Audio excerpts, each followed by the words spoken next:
I'm Keith Brown, community organizer for a nationwide building society. So I'm a community organizer. I've been community organizing since 2012, and I originally started community organizing, housing, with the narrowboat community in London. So it was all about the narrowboat community and mooring rights and safety and the housing issues of people who don't have a permanent address, who aren't seen as people or ticked as homeless, but they actually have a place to live. They just don't have a residence. So I did that for 2 years. Then I went into training and trained the community organizers around the country. Did that for 3 years or so, and now I work for Nationwide Building Society.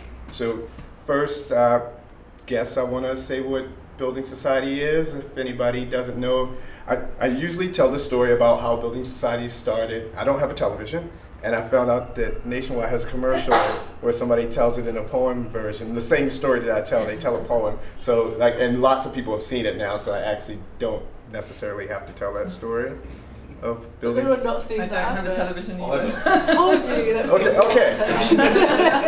So this is the story. First off, I work with the boaters. I'm a community organizer. Nationwide contacted me, went out and asked for community organizers to apply for a job, and I'm like, ooh, financial services, a bank. I don't want to work for a bank, they're the root of all evil. So I had to find out what a building society was to see because everybody kept saying, that's good, you should do it. So I looked up the origin of a building society, and this is kind of the origin of a building society. About 150 years ago in Birmingham, there were a group of people, I think they were iron workers, and I think they were Irish, but those are small details. They went to the pub and they would talk about their lives in the pub all the time and their issues around where they lived. They lived in factory housing, and the factory housing was poor. And they used to complain about it often until the publican got tired of hearing them complain about it, and you put a jug on the bar and said, if you put a little bit of money in this jug, over the course of time, you'll have enough money to buy a house. We can build a society where everyone in this group, all of the members, will slowly buy a house. So that's what they did. They started putting money in a pot, and when it became enough to buy a house, they drew straws, and whoever won, they got that. They were the first person to get a house. They continued to pay, they continued to put money in until everybody, all of the members, had a house. And that's where building societies got started. So knowing that kind of fit with community organizing, like people coming together, talking about their issues, collectively deciding what they're going to do and taking action. Basically, that's community organizing. So I was like, oh, okay, I like this. So I started working with Nationwide, and what Nationwide is doing is also around housing. So our home is in Swindon, and this is an area of East Swindon. I can tell you, this is an estate called Walcott. This is an estate called Park North, and there's an estate called Ninth. And these are areas of high deprivation, and this is the old Oakfield school site. So the schools shut down in 2000, and Bath University took it over and tried to start a university in Swindon, and that didn't work. So they put £1 million into the building, and then they tore down the building.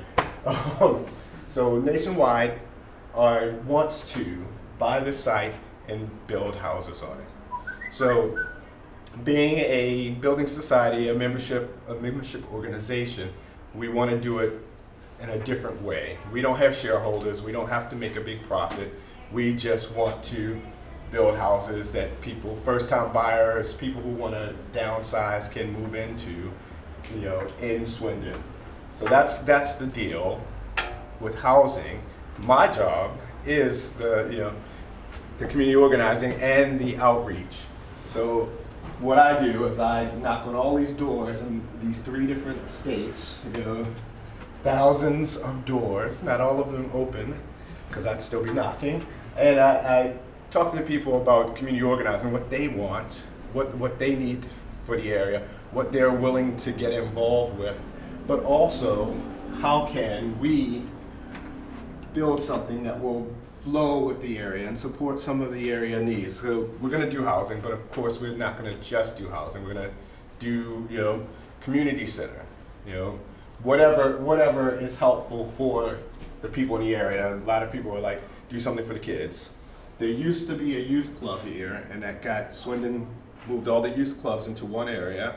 And my issue is this is my problem here, is that all of these places for young people are territorial. So young people in Walcott don't mix with young people in Park. And none of these young people go to a community center in another part of town. So that's part of what, do something for the young people. And who's going to get involved? Some of the parents will get involved in that. So that is kind of what we are doing in the area. I started off just flyering all of these neighborhoods and telling people, letting them know that I was coming, what's happening, what's going on. This strange guy's gonna come knocking on your door. My pictures everywhere on all kinds of stuff in the paper. And so I went around door knocking and just catching people at whatever times, so started off during the day, then I did evenings and I did weekends.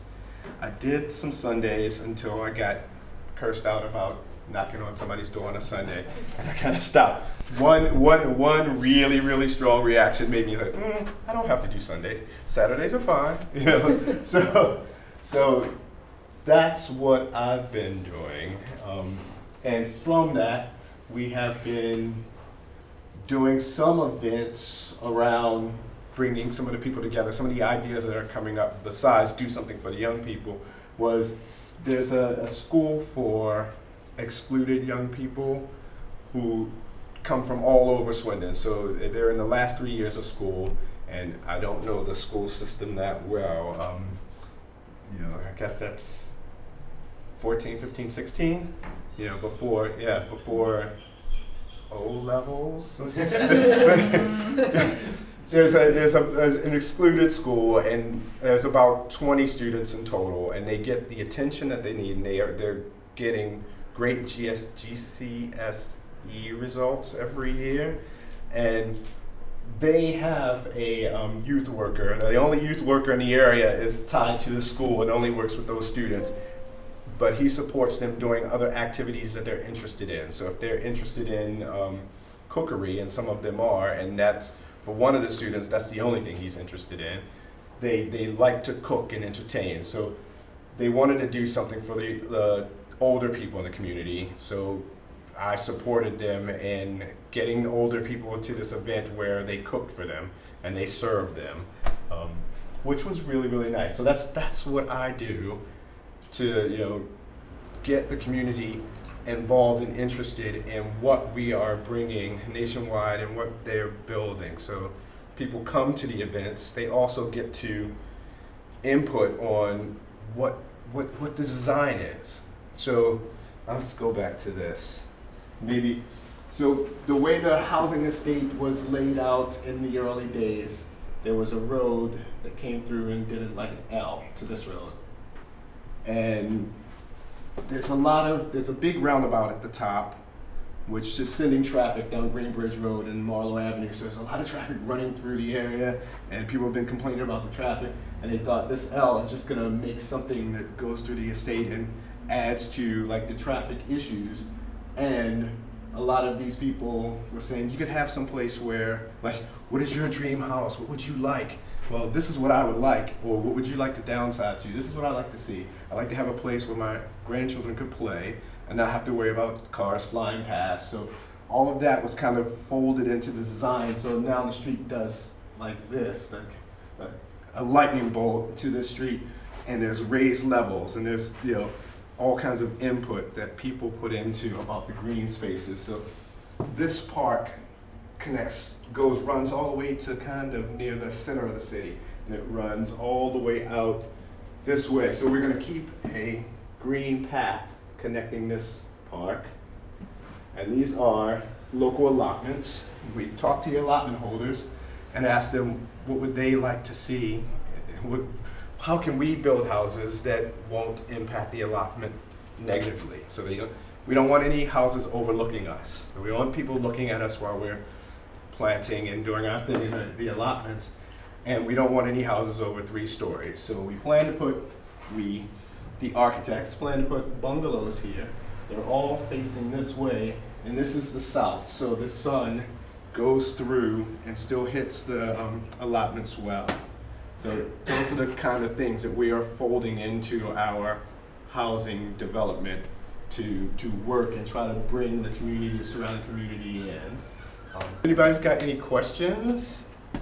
Yeah, happy to do my best. Mm-hmm. Andrew. So what's the goal of the nationwide? I mean, it's not normal that nationwide develop houses themselves. Normally, aren't they just about the? Thank you. Yeah. Thank you. I missed out on that bit. So it's under our social investment aim, which is our charity arm. So Nationwide has went out to the members and said, what should we do for our charity, our social investment? And they said something about the housing market. You're a building society. So social investment has zeroed in to only look at housing. So, and this is just one of the things that we're doing. We're building this without the need of, making a large profit. So they should be, lovely. We're not doing anything really flash. Lovely, long lasting, and relatively easy to get into. That's what we want to do, and it's beyond just doing it.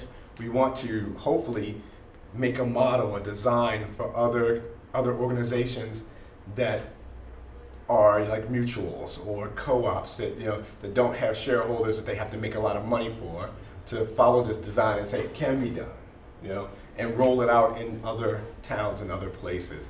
So this is only right now designed for 237 homes. So, and it is the pilot, and we're still in the process of doing it. We don't have planning permission yet. We're going for planning permission hopefully in December, after we've folded in the last bits of stuff that we've heard from the community on the area, and see what we can do and see where we can go from there. So that's. And what percentage of those homes will be? Are they all affordable homes? Or No, they're not all affordable. We're following the national model, so it's 30% affordable. There will be, there's going to be. It runs from 1 beds to a sprinkler, 4 or 5 4-bedrooms, and the 4 bedrooms are all going to be full price to feed into paying for the affordables, and it's going to be Nationwide is not going to manage it or run it. So we are having conversations with housing associations and different ways of running it, and talking to how we can develop a community management of the area, which is kind of difficult when you don't have the community yet. You're building a hopeful, and we have an idea of community that we want to build, where people are, we're saying that older people are coming into the community, downsizing. There's a lot of people who want to downsize. They're in large houses, it's just them, single person, but they know this area, they've lived in this area all their life, they don't want to leave. So we build a 1-bed bungalow that they can move into. They'd be happy to. So that'll free up some of the houses here for other families. What was my point? Where did I go? Oh, the community. So the older people, the younger people, the new families, we're kind of peppering everything together, where hopefully the idea is the older people can collect packages or do a bit of child minding, and sometimes the new family can say, we're going to the shop, shall we get you something? Help them with their shopping and stuff like that. So we are trying to, because this is small, Swindon's building thousands and thousands of homes, and this is only 237 homes. We're trying to lay down, we want to build a community here. And if you want to move into a house and it's your castle and you don't want to talk to anybody, you don't want to work with anybody, this is not the place to live. This is not the place to come. You know, there's plenty of other houses in Swindon being built. So this is where we are. Oh God, I have to say it. Building a society instead of just building an estate. Thank you for bringing that. Yes. Heidi had a question. Andrea asked all the questions. Did she ask all the questions? Good. Well, Hi. Yes. Yeah. If you were doing it again, what would you do differently? If I was doing which. If you were starting again, what lessons? If I was starting as like in my door knocking again. If you were now looking at the project as if you hadn't done it, what would you do differently to what you already did? Oh. Well. That's interesting. It's an interesting question. So I only focus and face the community, and what would I do differently? There's some things that I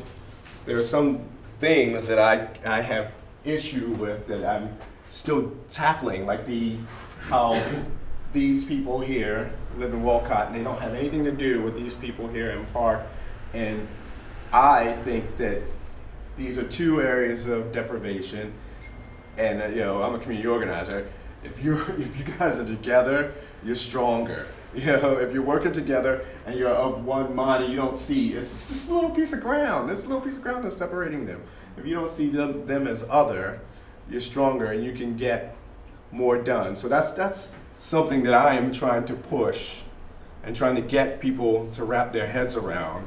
That, Did you know that when you went in, or was that something? No, I'm not from Swindon. I came here with the job, walked out into the community, not knowing anything, which is good and fine for me because part of my job is to learn, and everything I know, which may not always be true, but it's everything that these people know, because they tell me how it works around here. They tell me what's happened, what's the history of the area. Everything I know comes from the community. Did you find the door knocking was the most powerful part, or going through kind of established community organisations like the youth worker in the schools? And No, I find I much more like the door knocking rather than it's a personal thing. I like I'm of people interacting with individuals. I want to meet there's a 96-year-old firebrand who only cares about council housing and like the loss of council housing and why isn't this all council housing? And I'm like, we can go take it up with the council. The council may just buy some of it and make council housing because now the government's changed. Things have changed, and we're back on. We like council housing now, so there might be some council housing in there. But like meeting her, like she is my inspiration. I'm like, God, I hope I have that much energy and that much passion when I'm 96.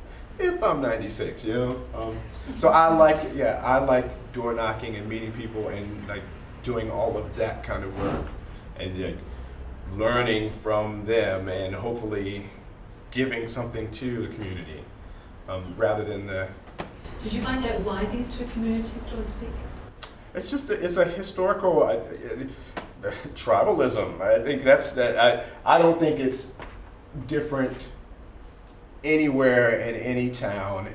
I mean, even in the boating community, there were the people I worked with were the liveaboard boaters, but there were people who had boats or marinas, and they come out in the summer and they tool around the country. And those they didn't live aboard; they had a house. And these two different boaters didn't like each other.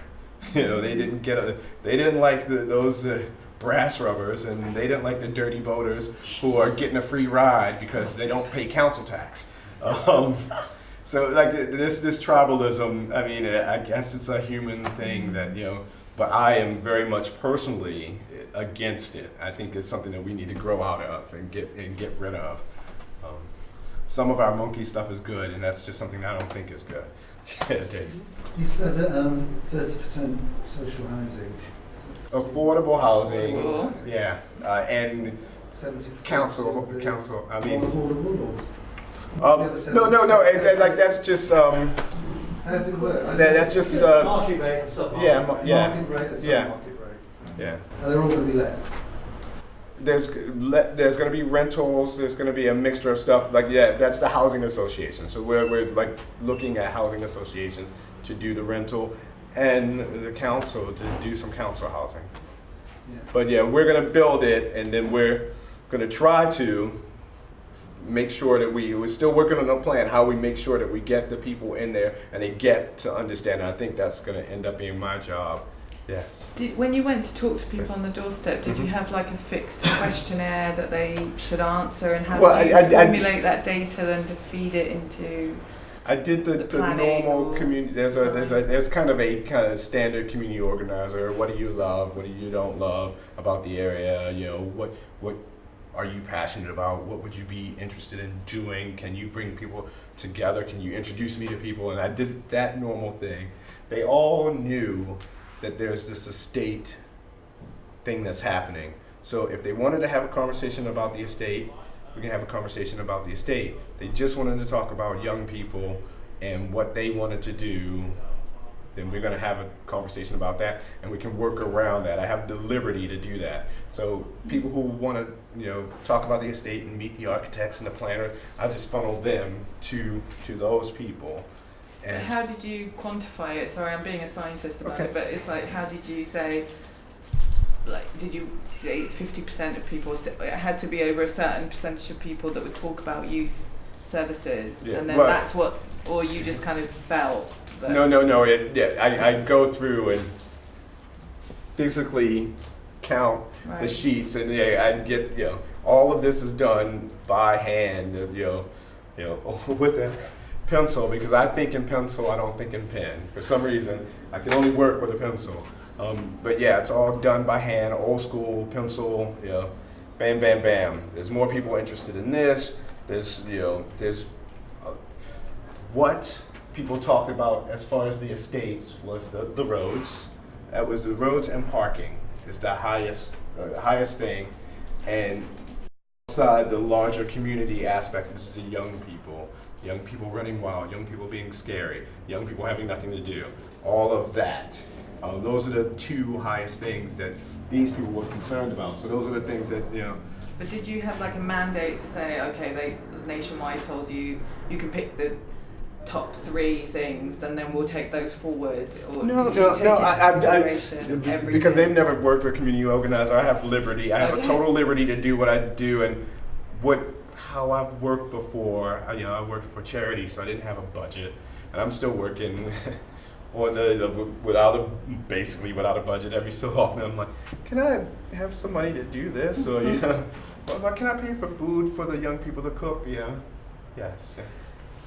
It sounds really interesting. I mean, it sounds like you can possibly find out more about consulting with the community, possibly than what will happen in terms of community housing when you eventually get there, because they're essentially going to be kind of private houses or houses to rent.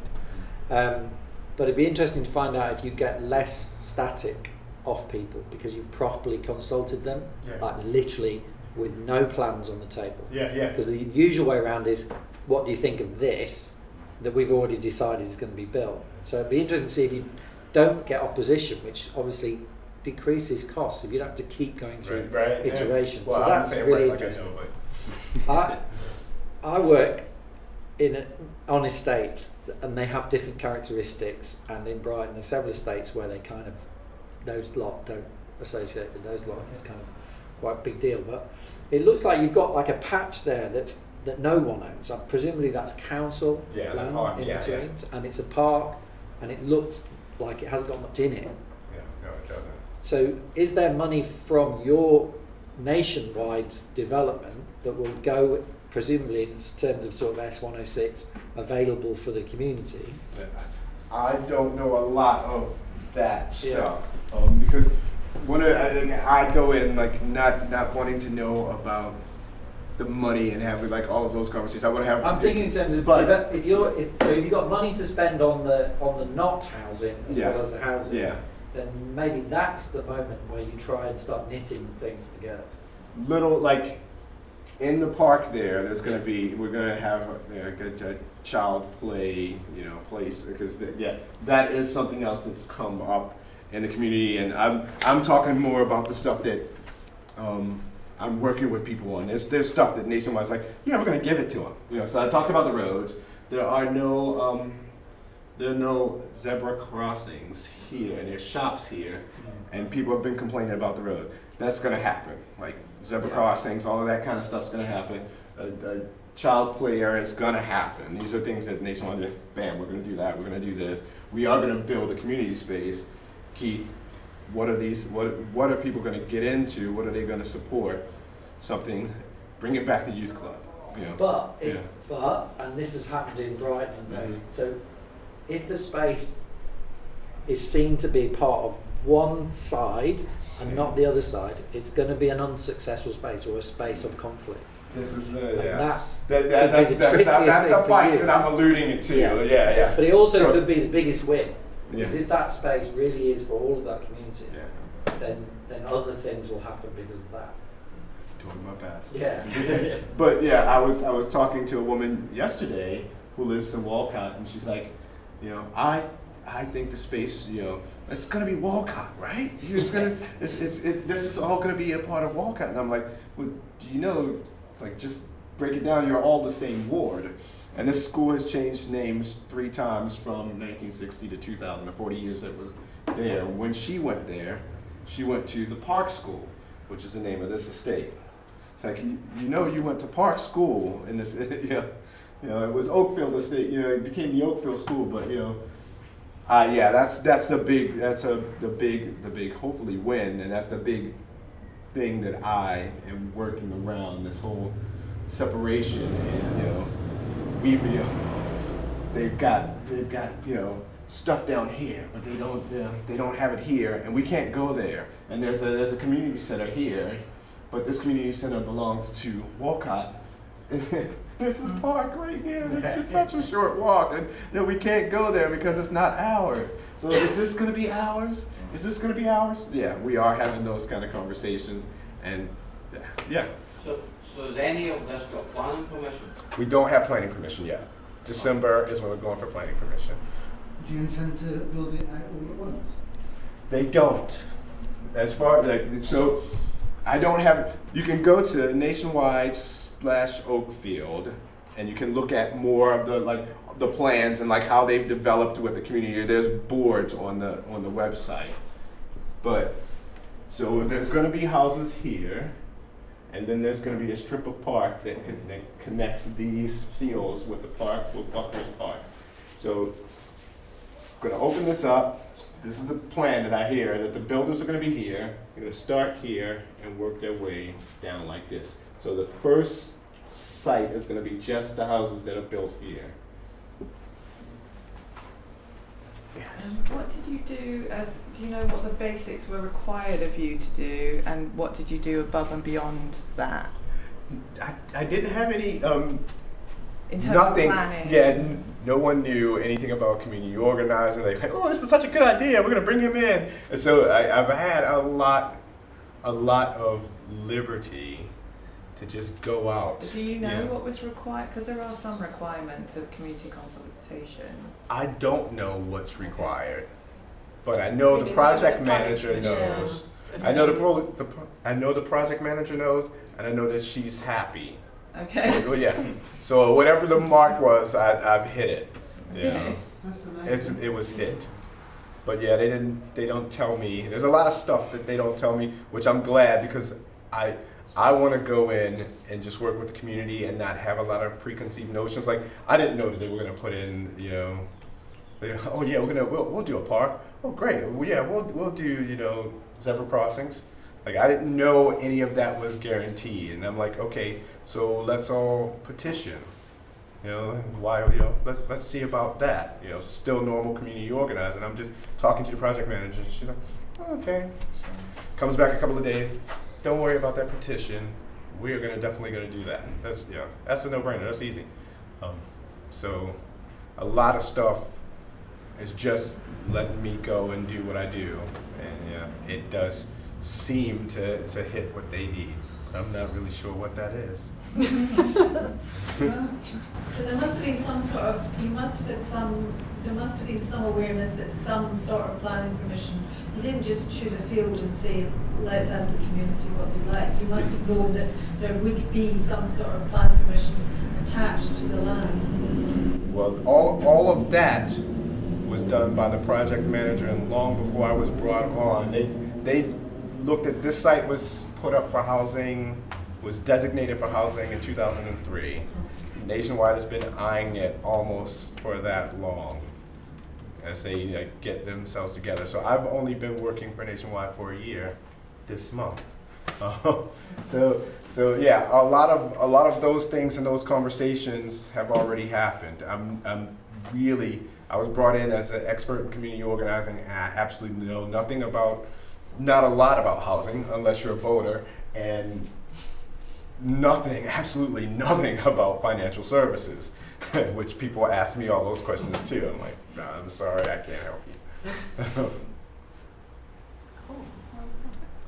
One more. Yeah. So the plans to build a youth space, and then will Nationwide fund that for over time? I don't know the details. First I have to build the people. Yeah, they will build a space, and whatever that space is going to be, But the impetus is around something for the young, and some of the parents are willing to put in time for that. So that's where all the energy is, So that's kind of that's where your CLT should come in. They should gift the space to a CLT, build some flats around a communal space, and the flats will pay for the communal space forever.